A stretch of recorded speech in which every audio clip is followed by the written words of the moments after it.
الحمد لله رب العالمين والعاقبة للمتقين والصلاة والسلام على سيد الرسل وخاتم الأنبياء والمرسلين وعلى آله الطيبين وأصحابه الطاهرين.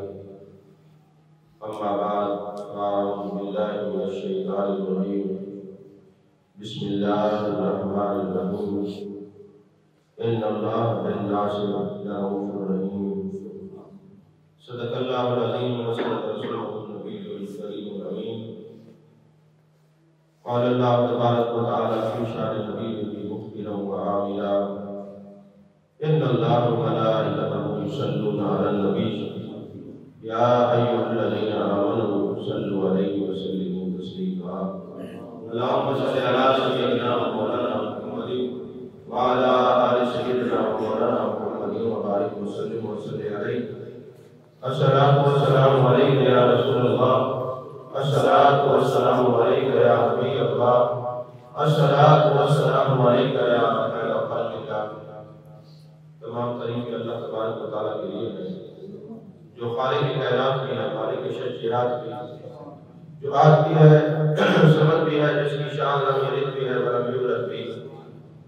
لا تعداد کی درود و سلام والد سید الانام شفیع رحمت والی امت شاہ قوما جان جانا شہن شاہ حسینہ سید سروران سیار مقام قدیمہ دورہ سرمید دورہ جمالہ رازدان معاوہ شاہد ماتباس صاحب علم نشرہ معصوم آمنہ احمد مجتبہ حضرت محمد مصطفیٰ صلی اللہ علیہ وسلم وبارک وسلم کی دربار ناز میں اپنی عقیدت و ارادت و محبت و تفضیلات پیش کرنے کے بعد، عزیزان محترم، آج کا جو ہمارا موضوع ہے دیگر موضوعات کی طرح ایک اچھوتا موضوع ہے. اس کا عنوان ہے کہ وہ خوش نصیب جنہیں دیکھ کر رب مسکرائے. وہ کون کون سے خوش نصیب ہیں جن کو دیکھ کے اللہ مسکراتا ہے. آپ حضرات اس جستجو میں ہوں گے کہ یہ کون سے لوگ ہیں جنہیں اللہ تبارک و تعالیٰ دیکھ کے مسکراتا ہے. اس لیے ہم نے حدیث پاک کا ایک ذخیرہ جمع کیا ہے اور ایک خلاصہ تیار کیا ہے. چونکہ اپنی طرف سے تو کسی عام دربار کے لیے کسی کو پیش نہیں کیا جا سکتا، اللہ کا دربار ہو اور ہم کس طرح کسی کو پیش کر سکتے ہیں کہ اللہ ان کو دیکھ کے مسکراتا ہے. وہ تو میرے محبوب کی زبان سے ہی پتہ چلے گا کہ کون سے خوش نصیب ہیں جن کو دیکھ کے رب اپنی شان کے مطابق مسکراتا ہے.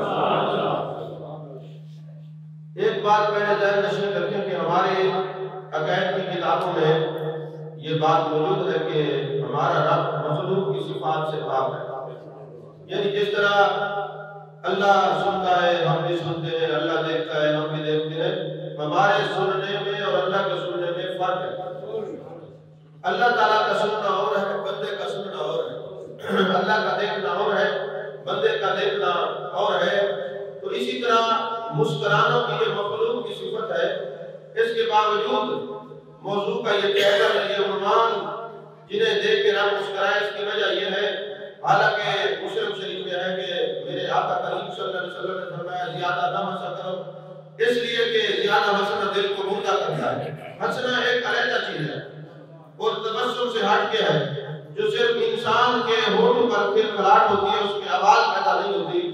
میرے آقا کریم صلی اللہ علیہ وسلم تبسم فرمایا کرتے تھے، یعنی مسکراتے تھے.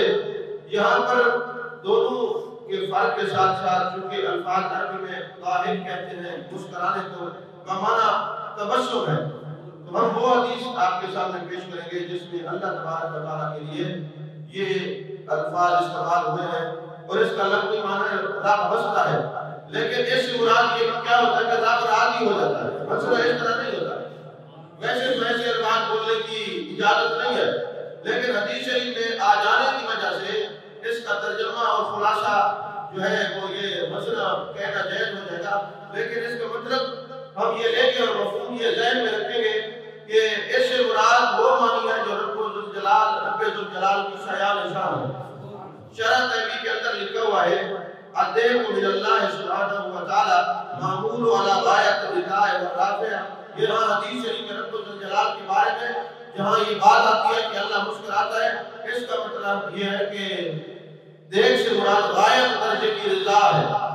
جس طرح غصے کی ذات خوش ہوتا ہے نا، یعنی اللہ اپنی شان کے مطابق خوش ہوتا ہے. یا اس کو سادہ زمانہ لے لے کہ جن کاموں کو دیکھ کے اللہ تبارک و تعالیٰ خوش ہوتا ہے، اللہ اس بندے کے درجے بلند کر دیتا ہے. ہنسنا خوش ہونا اس طرح نہیں ہے، یہ مخلوق کی صفت ہے. اللہ اپنی شان کے مطابق بندے کو نوازتا ہے.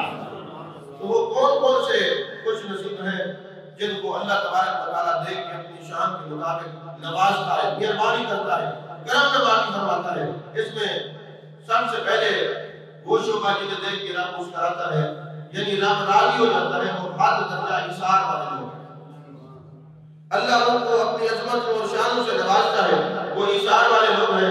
اور اپنے آپ پر دوسروں کو ترجیح دینا یہ ایثار کہلاتا ہے. خود کو حاجت ہو اور حاجت کے باوجود دوسرے کو نوازنا یہ ایثار ہے.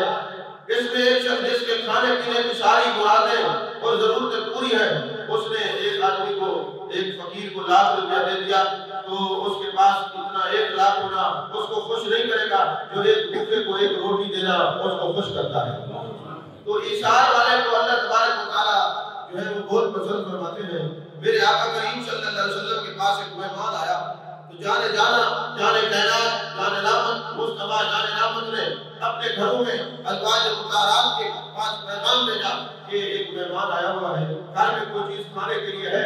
تو صرف ایک ہی جواب ملا کہ ما معنا الا الماء، گھر میں اور کوئی چیز نہیں، صرف پانی موجود ہے. میرے آقا کریم صلی اللہ علیہ وسلم کی ازواج مطہرات نے کبھی آپ کے ساتھ رہ کر یہ شکوہ نہیں کیا گھر میں کوئی چیز نہیں، بے شک کھانے کے لیے تازہ کوئی چیز نہیں. وہ تو جانتے ہیں کہ ہمارے گھر میں روزانہ قرآن اترتا ہے، اللہ کا کلام نازل ہوتا ہے. محبوب پاک صلی اللہ علیہ وسلم دو جہاں کے والی خالق کائنات نے آپ کو مختار کل بنا کے بھیجا ہے. وہ جانے جانا گھر میں رہتے ہیں، اور جنہیں شب و روز محبوب علیہ السلام کے جمال جہاں کی زیارت نصیب ہو، بھلا وہ دنیا کی کس چیز کی طرف نظر کر سکتے ہیں. تو کسی نے شکوہ نہیں کیا. پھر میرے آقا علیہ السلام نے اعلان فرمایا کہ یہ صحابی آیا ہے، کوئی ہے جس کے پاس کوئی ہے جو اس کو اپنے گھر میں لے جائے. ایک انصاری صحابی اس مہمان کو اپنے گھر میں لے گئے. میرے آقا کریم صلی اللہ علیہ وسلم کا یہ بھیجا ہوا مہمان جب انصاری صحابی اپنے گھر میں لے گئے، اپنی گھر والی سے پوچھا کہ کوئی چیز کھانے کے لیے موجود ہے. تو گھر والی نے کہا اتنا کھانا موجود ہے کہ یا ہم بچوں کو کھلائیں یا مہمان کو کھلائیں. تو انصاری صحابی تھا، محبوب علیہ السلام کا تربیت یافتہ تھا. اس نے گھر والی کو کہا پھر اس طرح پروگرام بناتے ہیں کہ مہمان کے سامنے میں کھانا رکھوں گا اور تم آپ کے دیے کو درست کرنے کے بہانے بٹھا دیں، اور پھر ہم مہمان کے ساتھ بیٹھے رہیں گے، کبھی برتن اٹھا کے رکھیں گے، کبھی سائڈ میں رکھیں گے، اور اندھیرے میں ایسے محسوس ہوگا جیسے ہم بھی مہمان کے ساتھ کھانا کھا رہے ہیں. اب مہمان بیٹھ گیا، وہ کھانا پکا کے محبوب علیہ السلام کے مہمان کے سامنے رکھا گیا. جب کھانا رکھا گیا اور چراغ جل رہا ہے، وہ صحابی کہہ لیا صحابی آتی ہے، آپ کے چراغ کو درست کرنے کے بہانے جب وہ ہلاتی ہے تو وہ بھول جاتا ہے. کیونکہ ایک صحابی رسول صلی اللہ علیہ وسلم نے مہمان کو دل آزاری سے بچانے کے لیے یہ کام کیا ہوا تھا تاکہ یہ مہمان کی دل آزاری نہ ہو کہ مجھے کھانا کھلایا ہے، خود بھوکے رہے ہیں. اب وہ صحابیہ نے دیا بجھا دیا اور اندھیرے کے اندر کبھی برتن اٹھاتے تھے کبھی رکھتے تھے.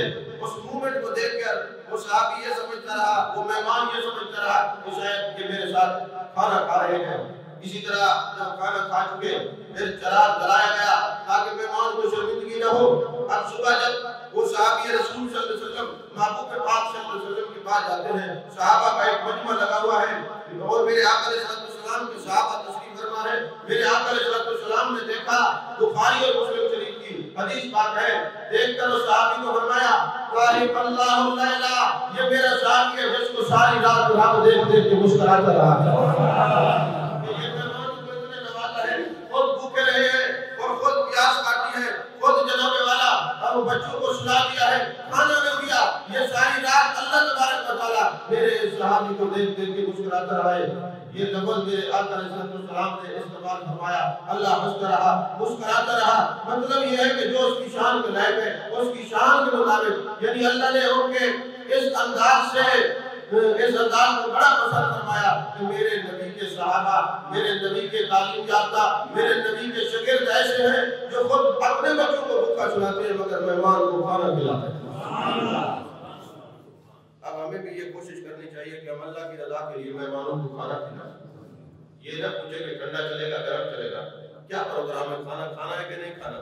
نہیں، محبوب علیہ السلام کی تعلیم یہ ہے کہ میرے آقا علیہ السلام نے فرمایا جب مہمان آتا ہے اپنا رزق لے کے آتا ہے، اور حدیث پاک ہے جب مہمان کو کھانا کھلاتے ہیں اور اس کے اندر اللہ کی رضا شامل ہو تو ادھر سے مہمان کھانا ختم کرتا ہے، ادھر سے میزبان کی گناہ ختم ہو جاتا ہے۔ پھر یہ تو محبوب علیہ السلام نے فرمایا نا کہ رب اپنی شان کے مطابق مسکراتا رہا، اور اللہ تبارک و تعالیٰ نے فوراً قرآن نازل کیا اور فرمایا وَيُؤْثِرُونَ عَلَىٰ أَنفُسِهِمْ وَلَوْ كَانَ بِهِمْ خَصَاصَةٌ، یعنی اللہ کو یہ ادا بڑی پسند ہے جو اشار کرتے ہیں اور لوگوں کو کھانا کھلاتے ہیں۔ اتنے اشار کے اوپر یہ قرآن پاک کی آیت نازل کی، تو ایک پتہ یہ چلا جو اشار کرنے والے ہیں اللہ ان کے اشار پر اپنی شان کے مطابق ان کو نوازتا۔ دوسرا میرے مصطفیٰ کریم صلی اللہ علیہ وسلم نے فرمایا اللہ قاتل اور مقتول کو ایک جگہ دیکھ کر جنت میں مسکراتا ہے۔ اب ظاہر سی بات ہے انسانی عقل تو یہ کہتی ہے کہ جس نے قتل کیا ہے قاتل ہے وہ کیسے جنت میں جائے گا؟ یہ اس مسلمان کی بات نہیں ہو رہی کہ جو قتل کر دیتا ہے توبہ کرتا ہے، اس کی جب تک وہ دیت نہ دے قصاص نہ دے اس وقت تک اس کی توبہ قبول نہیں ہوتی۔ یہ محبوب علیہ السلام نے ایک اور انداز میں فرمایا کہ قاتل اور مقتول جو ہے وہ جنت میں ہوں گے تو اللہ اپنی شان کے مطابق مسکراتا ہے۔ کیسے؟ بھئی ایک مسلمان ہے وہ کافر کے ساتھ جنگ کر رہا ہے اور جنگ کرتے کرتے وہ شہید ہو جاتا ہے، ظاہر سی بات ہے وَلَا تَقُولُوا لِمَن يُقْتَلُ فِي سَبِيلِ اللَّهِ أَمْوَاتٌ بَلْ أَحْيَاءٌ وَلَٰكِن لَا تَشْعُرُونَ، جو اللہ کے راستے میں قتل ہو جاتا ہے وہ زندہ ہے تمہیں شعور نہیں ہے۔ اب ظاہر ہے جو شہید ہوتا ہے اس کے صغیرہ کبیرہ گناہ معاف ہو جاتے ہیں، شہید جنتی ہے۔ اب وہ جنت میں چلا گیا، شہادت کا رتبہ حاصل کر کے شہادت کو پا کر وہ جناب والا اللہ کے پاس چلا گیا، جنت میں چلا گیا۔ اب جس نے اس کو قتل کیا تھا وہ تو کافر تھا، کچھ عرصے کے بعد وہ بھی مسلمان ہو گیا، اللہ نے اس کو دین اسلام سے نوازا، پھر وہ بھی جنگ کرتے کرتے وہ بھی شہید ہو گیا۔ جب یہ دونوں شہید ہو کر اکٹھے جنت میں ملتے ہیں اللہ اپنی شان کے مطابق مسکراتا ہے۔ اور تیسرے وہ لوگ ہیں کنز المال میں حدیث بات ہے کہ جن کو دیکھ کے اللہ مسکراتا ہے وہ کون سے ہیں؟ فرماتے وہ لوگ ہیں جو دعا مانگتے رہتے ہیں اور پھر نا امید ہو جاتے ہیں۔ کنز المال کی حدیث بات ہے، پھر نا امید ہو جاتے ہیں کہ یار شاید ہماری دعا قبول نہیں ہوتی، شاید ہمارے مقدر میں کچھ نہیں ہے، شاید ہمیں کچھ نہیں ملنے والا، شاید ہمارا وقت ایسے ہی گزرے گا۔ اور یہ جب ان کے منہ سے ایسا نکلتا ہے اس وقت وہ لمحات ہوتے ہیں جب رب کی رحمتوں کے دروازے اس کے لیے کھلنے والے ہیں۔ اس وقت اس کی زبان سے ایک مثال میں سنا کہ ایک بندہ نا ساری رات ایک بڑا سارا پتھر لے کے کھڑا رہا اور کہتا رہا اے اللہ اس کو سونا بنا دے، سونا بنا دے، سونا بنا دے۔ اب چونکہ وزنی تھا اور اس نے اٹھا کے رکھا ہوا تھا کندھے کے اوپر اور بڑے بھاری دعا کرتا رہا کہ یہ سونا بنا دے، سونا بنا دے۔ اب جب تھک گیا نا تو وہی قبولیت کا وقت تھا، کہنے لگا سونا نہیں لوہے بنا دے۔ جب اس کو زمین پہ پھینکا تو وہ لوہا بن چکا تھا، وقت وہی قبولیت کا تھا۔ پر میں اس وقت بھی اللہ اپنی شان کے مطابق مسکراتا ہے، بندے تو نا امید ہو گیا، اب تیری زبان پر ایسے کلمے جاری ہو گئے جبکہ تجھے پتہ نہیں ہے کہ تیری دعا میں قبول کر رہا ہوں، دعا مقبول ہوتی ہے۔ اور یہ یاد رکھے، میں کئی بار یاد کر چکا ہوں، مومن کی دعا رد نہیں ہوتی، مومن کی دعا رد نہیں ہوتی، یاد رکھنا۔ میں اگلے دن ایک حدیث پڑھ رہا تھا کہ جب قیامت کا دن ہوگا نا، جن کی اولاد نافرمان ہے والدین کے در پڑ جاتے ہیں اور والدین صبر کرتے ہیں، قیامت والے دن والدین جنت میں جائیں گے، والدین جنت میں جائیں گے اور پوچھیں گے میرے والد کس سبب سے؟ فرمائے ارشاد ہوگا کہ یہ جو تمہاری اولاد تمہارے خلاف ہوتی تھی، بدتمیزی کرتی تھی اور تم برداشت کرتے تھے، اس وقت وہ باپ کہے گا کہ آج ساری زندگی میری اولاد میری نافرمان ہے، تاکہ مجھے اور جنت کی اعلیٰ درجے مل سکے. سمجھ میں آ گئی بات؟ اللہ اس کی اولاد سے بچائے ویسے کہا. لیکن بہرحال جب بندہ دعا مانگتا ہے دعا قبول ہوتی ہے، دعا رد نہیں ہوتی ہے. میں اس پر 2-4 مثالیں دیتا ہوں آپ کو حدیث واضح ہو جائے. محبوب علیہ السلام نے جو فرمایا دعا رد نہیں ہوتی، دعا قبول ہوتی ہے. لیکن پہلا سبب تو یہ ہے کہ بندہ کبھی مانگتا ہے دعا فوراً مل جاتی ہے. ایسا ہوتا کہ نہیں؟ دعا مانگتے ہیں دعا قبول ہو جاتی ہے. اچھا کبھی ایسا ہوتا ہے کہ دعا کچھ اور مانگتا ہے ملتا کچھ اور ہے. اور کبھی ایسا ہوتا ہے کہ وہ دعا مانگتا رہتا ہے مگر دعا قبول نہیں ہوتی، تو سمجھتے ہیں میری دعا قبول نہیں ہوئی. لیکن میرے آقا علیہ السلام نے فرمایا مومن کی دعا رد نہیں ہوتی. بندہ کہتا ہے قبول نہیں ہوئی، میرے آقا کا فرمان ہے مومن کی دعا رد نہیں ہوتی. مثال دے کے آپ کو سمجھاؤں جلدی سمجھ آئے گا. کبھی ایسا ہوتا ہے کہ بچہ اپنی ماں سے کوئی چیز مانگتا ہے نا تو ماں اس کو دے بھی دیتی ہے. اور کبھی ایسا ہوتا ہے کہ بیٹا سوال کرو کہ اماں جی مجھے چھری دے دو. اب اماں جی تو جانتے ہیں کہ میں اس کو چھری دوں گی تو یہ اپنا ہاتھ کاٹے گا یا کسی کو چھری مارے گا. وہ جو چھری کے جو نقصانات ہیں سائیڈ ایفیکٹس ہیں وہ ماں تو جانتی ہے، بچہ نہیں جانتا. اور وہ اس کو چپ کرانے کے لیے چھری کے بجائے کچھ اور دے دیتی ہے. اب بندہ اللہ سے مانگتا ہے اللہ مجھے یہ چیز دے دے، یہ چیز دے دے. اب اللہ جانتا ہے یہ اس کے لیے ٹھیک نہیں ہے، اللہ اس کے بدلے میں کچھ اور عطا فرما دیتا ہے. اور کبھی ایسا بھی ہوتا ہے کہ دعا اصول یہ ہے کہ کبھی ایسا ہوتا ہے کہ کوئی باپ اپنے بیٹے کے لیے کوئی اچھا سا کھلونا لے آئے اور ماں کو پتہ ہے کہ اگر اس بچے کو دے دوں گی تو اس کا آپریشن کر کے نا اس کے ٹکڑے تار کر دے گا اس کو. اب اس کو سنبھال کے رکھ دیتی ہے، تھوڑا سمجھدار ہو جائے تو پھر ہوگی. اللہ کی کبھی دعا مانگو اس وقت نہیں دیتا کہ ابھی اس نعمت کی قدر نہیں کرے گا، کچھ بڑا ہو جائے سمجھدار ہو جائے تو پھر اس کو یہ نعمت عطا کرتا ہے، مؤخر ہو جاتی ہے. اور کبھی ایسا بھی ہوتا ہے آپ یہ سمجھتے ہیں ہم دعائیں کرتے کرتے تھک گئے، دعا ہماری قبول نہیں ہوئی. لیکن جب قیامت کا دن ہوگا اللہ فرمائے گا اس کو بغیر حساب کے جنت میں لے جاؤ. یہ بندہ کہے گا میرے مالک اتنی کرم نوازی، اتنی عظمت اور شان ہے مجھے دی جا رہی ہے، خیر تو ہے کہ بغیر حساب کے جنت میں جاؤں. اللہ فرمائے گا کہ جو تو دعا مانگتا تھا تجھے لگتا تھا قبول نہیں ہوئی، یہ تیرے اکاؤنٹ میں ہم جمع کرتے رہے، یہ اسی دعا کی سبب سے تجھے بغیر حساب کے جنت میں بھیجا گا. مومن کی دعا رد نہیں. ہاں یہ ذہن میں رکھیں، مومن کی دعا رد نہیں. مومن کی دعا قبول ہی قبول ہوتی ہے، مومن کی دعا کبھی رد نہیں ہوتی. یہ ذہن سے اس بات کو نکال دیں کہ جی مومن کی دعا قبول ہوتی ہے کہ نہیں ہوتی. مومن کی دعا قبول ہی قبول ہوتی ہے. عزیزان محترم اسی طرح کچھ اور لوگ ہیں جیسے صحابہ کرام ہیں. حضرت علی بن ربیعہ جو ہے وہ کہتے ہیں ایک دن میں مجھے کنز المال میں یہ بھی حدیث بات ہے. حضرت علی کرم اللہ وجہ کریم نے مجھے سواری پر بٹھایا اور مدینے کے قریب ایک گراؤنڈ ہے جس کا نام ہے حرہ، سنگریزوں کی ایک زمین ہے. تو اس گراؤنڈ کے اندر نا مولا کائنات حضرت علی کرم اللہ وجہ کریم مجھے لے گئے. حضرت علی بن ربیعہ کہتے ہیں جب ہم اس گراؤنڈ میں پہنچے ثم رفع راسه الى السماء، حضرت علی نے ایسے آسمان کی طرف دیکھا، پھر مجھے دیکھا اور مسکرائے، پھر ایسے دیکھا، پھر مجھے دیکھا مسکرائے، پھر آسمان کی طرف دیکھا، پھر مجھے دیکھا مسکرائے اور فرمایا آج کی اللہ کی بارگاہ میں اللہم اغفر لی ذنوبی، اے اللہ میرے گناہ معاف کر دے. انہ لا یغفر الذنوب احد غیرک، تیرے سوا اور کوئی گناہ کو بخشنے والا نہیں. فرماتے جب انہوں نے مجھے دیکھا، پھر عرش کو دیکھا، پھر مسکرائے، پھر مجھے دیکھا، پھر یہ دعا کی تو میں نے سوال کیا مولا کائنات کیا دیکھنا ہے؟ فرمانے لگے میرے آقا ایک دن مجھے اسی طرح سواری پہ بٹھا کے لائے تھے، ایسے بٹھا کے لائے تھے، مجھے اسی طرح دیکھا تھا، یہ دعا مانگی تھی. انبیاء معصوم اور الخطا ہوتے جب نبی کو جیسی دعا مانگی تو امت کی تعلیم کے لیے. تو فرمایا مجھے اسی طرح دیکھا، میں نے عرض کی یا رسول اللہ صلی اللہ علیہ وسلم آپ اس طرح کیوں دیکھ رہے ہیں؟ فرمایا میں نے ابھی دیکھا ہے کہ عرش والا خدا مسکرا رہا تھا، میں تو خدا کو دیکھ کے مسکرایا. اب دیکھیں حضرت علی نے بتایا میں اپنے نبی کی سنت ادا کر رہا ہوں. اگر اس سنت پر اس حدیث پر میں اصحاب صفا کے صحابہ کو بٹھا کر حدیث پڑھاتا تو اتنا مزہ نہ آتا جس انگریزوں کے میدان کے اندر حرہ کے پلاٹ کے اندر محبوب نے جس طرح مجھے یہ حدیث پڑھائی ہے میں نے اسی طرح تجھے لا کے حدیث پڑھا دیا تاکہ یہ ادائے مصطفیٰ صلی اللہ علیہ وسلم یہ قائم رہے. اور میرے آقا علیہ السلام نے یہ بتایا کہ میں اس لیے مسکرا رہا ہوں کہ میرا رب میرے آقا کیا بتانا چاہ رہے تھے؟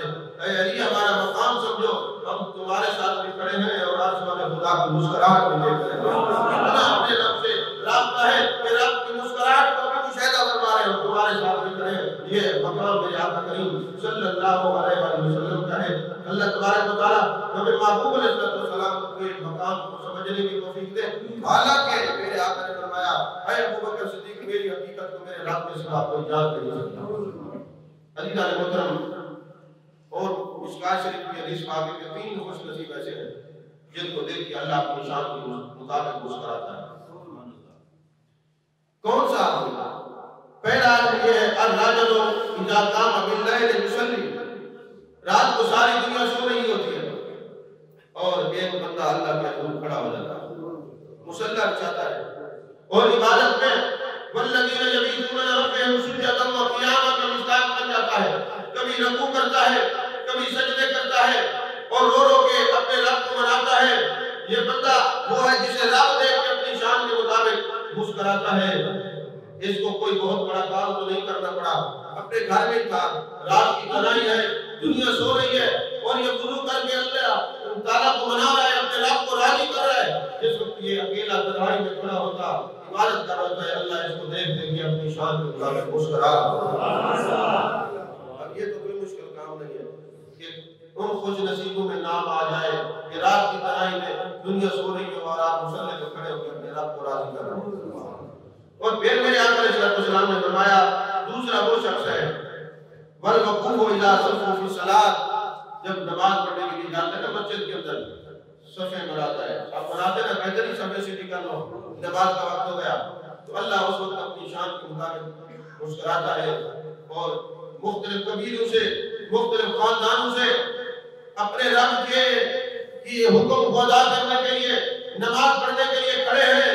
تو جنت میں بھی 120 صفیں ہوں گی رب کا دیدار کرنے کے لیے، اس میں 80 صفیں ہمارے نبی کی امت کی ہوں گی، باقی 40 صفیں کسی اور کی ہوں گی۔ اللہ دیکھ کے مسکراتا ہے اور فرشتوں کی بارگاہ میں اور فرشتوں کی مجلس میں ارشاد فرماتا ہے کہ دیکھو یہ میرے بندے میرے لیے کس طرح صف در صف کھڑے ہوئے ہیں، صفیں بنا کے کھڑے ہوئے ہیں۔ جب مسجد کے اندر نمازوں کی شان بنتی ہے اللہ اپنی شان کے مطابق مسکراتا ہے۔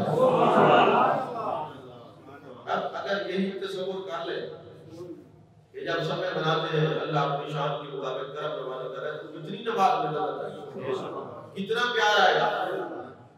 ایک میں شاہ صاحب تقریر فرما رہے تھے تو انہوں نے ایک بڑا پیارا جملہ کہا، فرمانے لگے کہ جب ہم عبادت کرتے ہیں نا ظاہر سی بات ہے ہم نے رب کو معبود سمجھ کر عبادت کرتے ہیں، مجھے بھی چاہیے، لیکن کاش ایسا ہوتا کہ معبود کے ساتھ ساتھ محبوب سمجھ لیں، پھر عبادت کی لذت اور بڑھ جاتی ہے۔ تو اسی طرح اگر آپ رات کو کھڑے ہو جائیں اور اس لیے کہ میں کھڑا ہوں کہ میرا رب اپنی شان کے مطابق مسکرائے گا، آپ تو آ سکتے ہیں نا، ہم بھی آ سکتے ہیں اس صف کے اندر اور نماز پڑھنے کے لیے جب سمے سیدھی ہو جائے تو یہ خیال آ جائے، میرے خیال میں اس خیال کی لذت سے نماز بھی کامل ہو جائے گی۔ اور تیسرا وہ ہے والوقوف اذا صفوا فی قتال العدو، جب میدان جنگ میں مجاہد صفیں سیدھی کرتے ہیں دشمنوں کو، اسلام کے دشمنوں کو قتل کرنے کے لیے جہاد کے لیے، اس وقت بھی اللہ تبارک و تعالیٰ اپنی شان کے مطابق مسکراتا ہے کہ دیکھو میرا بندہ کس لیے کھڑا ہوا ہے، دین کی عبادت کے لیے، دین کی چوکیداری کے لیے کھڑا ہے، اس وقت بھی اللہ تبارک و تعالیٰ اپنی شان کے مطابق مسکراتا ہے۔ اور پھر حدیث پاک ہے کہ جب کوئی بندہ توبہ کرتا ہے اس وقت اللہ اپنی شان کے مطابق مسکراتا ہے۔ جب کوئی بندہ توبہ کرتا ہے نا زمین پر اور اللہ کا کرتا ہے، اللہ فرماتا ہے فرشتوں عرش کو سجا دو، جشن بنو آج میرے بندے نے اپنے رب سے صلح کر اپنے رب کو راضی کر لیا، تو بندے کی توبہ پر اللہ تبارک و تعالیٰ جو ہے خوشی مناتا ہے۔ میرے آقا علیہ السلام نے یہ حدیث بات بیان فرمائی، فرمایا کہ اللہ تبارک و تعالیٰ اس طرح خوش ہوتا ہے توبہ کرنے پر جتنی خوشی اس بندے کو اپنی سواری اور زاد راہ میں مل جانے پر ہوتی ہے، اس سے کہیں زیادہ اللہ اپنے بندے کی توبہ پر خوش ہوتا ہے۔ یہ مشکات شریف کی حدیث پاک ہے، اس کی میں شرح بیان کر دوں کہ زاد راہ اور سواری مل جانے پر خوش ہونے کا مطلب کیا ہے۔ میرے آقا علیہ السلام نے مثال دی، ایک بندہ سفر میں جا رہا ہے، سواری کے اوپر ہے اور کھانے کا سامان بھی اس کو رکھا ہوا ہے. اب وہ تھوڑی دیر کے لیے زمین پہ لیٹا میں آرام کر رہا. جب اس کی آنکھ کھلی تو اس نے دیکھا کہ سواری بھی نہیں ہے اور کھانے کی مجید بھی نہیں ہے, قافلہ بھی نہیں ہے, اتنا اور جنگل بھی ہے. اتنے میں وہ بڑا پریشان ہوا, ادھر بھوک سے مر رہا ہے, ادھر تنہائی سے مر رہا ہے. اب اس حالت میں اس نے سوچا کہ بس اب مرنے کے سوا کوئی چارہ نہیں, اب آنکھیں بند کر کے لیے سو جائے اور مرنے کے لیے تیار ہو جائے. اور اتنے میں جب اس کی آنکھ کھلے تو دیکھے کہ اس کی سواری بیمائے سامان اس کے ساتھ کھڑی ہے. وہ کتنا خوش ہوگا, جتنا وہ خوش ہوتا ہے اس سے کہیں زیادہ اللہ توبہ پر خوش ہوتا ہے. میرے بندے نے توبہ کر لوٹ کے واپس آ گیا, یہ بندہ لوٹ کے واپس آ گیا. اسی طرح البدایہ والنہایہ کے اندر ایک روایت ہے کہ حضرت عوف بن حارث نبی کریم صلی اللہ علیہ وسلم کی پاس پہنچے نا, ان کو یہ پہلے معلومات تھی اس بات کی کہ اللہ مسکراتا ہے اپنی شان کے مطابق, جس سے خوش ہو جاتا ہے مسکراتا ہے. تو یہ تشریف لائے اور کہنے لگے یا رسول اللہ صلی اللہ علیہ وسلم ما یضحک الرب من عبدہ, مجھے یہ بتائیں اللہ اپنے بندے پر مسکراتا کب ہے, مسکراتا کب ہے یا رسول اللہ؟ وہ کون سی ادا ہے جس سے بندہ اپنے رب کو ہنساتا ہے, یعنی وہ کام کرے تو رب مسکراتا ہے, وہ مجھے بتائے. اب میرے آقا علیہ السلام تو طبیب کل ہے, آپ جانتے ہیں کس وقت کس کو جواب دینا ہے اور کیا جواب دینا ہے, اور اس کی عقل کے مطابق جواب دینا ہے, اس کی سمجھ اور اس کی سوچ کے مطابق جواب دینا ہے. میرے آقا کریم صلی اللہ علیہ وسلم نے فرمایا ویسے تو آپ فرماتے ہیں کہ رات کو تہجد پڑھا کرو, اس سے اللہ مسکراتا ہے, صف میں جاؤ اللہ مسکراتا ہے. لیکن حضرت عوف بن حارث ایک شیر تک مجاہد تھے, ان کے لیے انداز کچھ اور تھا. جب انہوں نے پوچھا یا رسول اللہ صلی اللہ علیہ وسلم ایسا کون سا کام کروں جس سے میرا رب مسکرائے, میرے آقا علیہ السلام نے فرمایا جو بندہ اپنے بازو ننگے کر کے نا میدان جنگ میں بغیر زرا کے جاتا ہے اور اپنے رب کو راضی کرنے کے لیے تاکہ میرا رب جو ہے مجھ سے راضی ہو جائے, میں اپنے رب کے نام پہ جان قربان کر دوں. جب حضرت حارث نے یہ بات سنی, عوف بن حارث نے, انہوں نے سینہ اتار دی, فرمایا تو رکاوٹ بنی ہوئی ہے میرے اور رب کے درمیان مسکراہٹ پیدا کرنے کے لیے. بازو سیدھے کیے, میدان جنگ میں چلے گئے اور غاجر مولی کی طرح کافروں کو کاٹتے کاٹتے شہید ہو گئے. لیکن جذبہ یہی تھا کہ میں اس حالت پہ جا رہا ہوں, میں زمین پہ چل رہا ہوں, عرش بری پر میرا رب مجھے دیکھ کے مسکرا رہا ہے, میں زمین پہ چل رہا ہوں, میرا رب مجھے دیکھ کے مسکرا رہا ہے. عزیزان محترم ایک اور روایت, ایک اور حدیث بھی میں نے پڑھی ہے, میں جانے جانا میرے آقا کریم صلی اللہ علیہ وسلم نے ارشاد فرمایا جب رات کا وقت ہوتا ہے پچھلے پیر جو ہے